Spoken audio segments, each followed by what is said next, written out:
le fait média du jour, c'est donc la disparition du comédien britannique Patrick Macnee, l'interprète mythique de John Steed dans la série Chapeau melon et bottes de cuir, qui s'est éteint hier à 93 ans.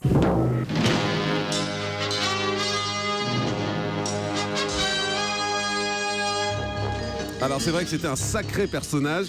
Jérôme Ivanichenko, bonjour. Bonjour Jean-Marc. Et on peut le dire, c'est la disparition d'un héros culte du petit écran. Et oui, c'est note, vous les reconnaissez forcément, ce générique est culte. C'est celui de la série Chapeau melon et bottes de cuir, une série où se mêlaient espionnage, action et science-fiction, produite en Grande-Bretagne entre 1961 et 1969. Alors en version originale, elle était baptisée The Avengers et son héros, effectivement, c'était cet agent secret John Steed, incarné par le comédien britannique Patrick Macnee.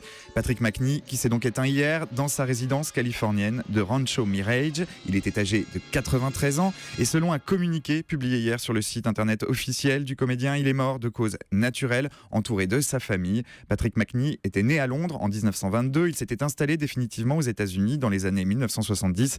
Il possédait la double nationalité anglaise et américaine. Ouais, Chapeau melon et bottes de cuir et Patrick Macnee resteront dans les mémoires. Oui, Patrick Macnee jouait ce personnage de l'agent secret avec des codes visuels gravés à jamais dans les mémoires des millions de fans de la série. Il était l'incarnation à l'écran du flegme britannique, son élégance, son célèbre chapeau, son parapluie, ce british, ses costumes 3 pièces impeccables, qui n'avaient rien d'anglais d'ailleurs, ils étaient signés Pierre Cardin. On se souviendra aussi bien sûr de cette manière de combattre ses adversaires, toujours avec une classe hors du commun, une espèce de violence contenue, chorégraphiée, une violence chic pourrait-on dire en quelque sorte, des coups de poing, quelques coups de feu, mais jamais d'effusion de sang. Le cahier des charges de la série était très strict à ce sujet, sur d'autres points très précis aussi, aucune femme ne devait mourir dans Chapeau melon et bottes de cuir.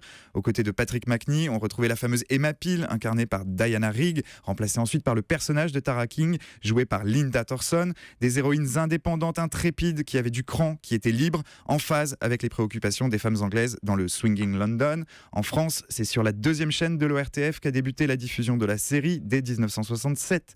Mais les scénarios très novateurs, très modernes, l'écriture si spécifique de cette série avait poussé l'ORTF à garder certains épisodes dans les tiroirs à l'époque. Il faut dire qu'on était très loin des héros classiques de séries qu'on pouvait voir à l'époque, très loin des inspecteurs moustachus emballés dans des imperméables délavés. C'est un tel succès qu'en 1975, TF1 coproduira une suite à la série initiale, The New Avengers, qui s'appellera toujours Chapeau melon et bottes de cuir en France. Ils étaient 3 d'ailleurs à ce moment-là. Ils étaient 3 à ce moment-là. Depuis 50 ans, toutes les chaînes françaises ont diffusé et rediffusé la série. Des grandes chaînes, des chaînes du câble, la 2, TF1, M6, Arte, Paris Première.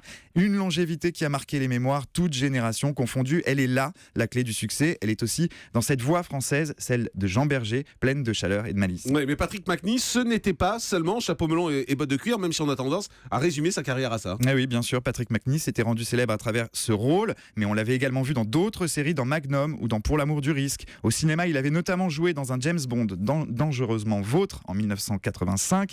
Il donnait la réplique à Roger Moore qui était l'interprète du Saint, une autre série britannique des années 60, qui était donc dans une forme de concurrence avec Patrick Macnee à l'époque, sur les petits écrans anglais. Roger Moore qui s'est d'ailleurs exprimé très rapidement suite à l'annonce de la disparition de Patrick Macnee sur Twitter, je le cite: « Nous étions copains depuis les années 50, j'ai tant de souvenirs heureux de tournage avec lui, c'était un vrai gentleman ». Patrick Macnee vivait depuis plusieurs années dans sa résidence californienne où il recevait régulièrement les journalistes pour évoquer ses souvenirs, pour raconter son personnage de John Steed, pour expliquer aussi que ce rôle n'avait pas forcément fait de lui un comédien riche, mais qu'il avait fait de lui un comédien mondialement connu et reconnu, que des millions de fans pleurent ce matin. Ouais, et c'est vrai qu'on oublie qu'ils vieillissent, ces héros, parce qu'on continue à les voir en permanence. Et moi, j'étais un peu surpris hier d'apprendre qu'il avait 93 ans et qu'il est mort donc dans sa résidence californienne. Il restera donc pour nous à tout jamais John Steed.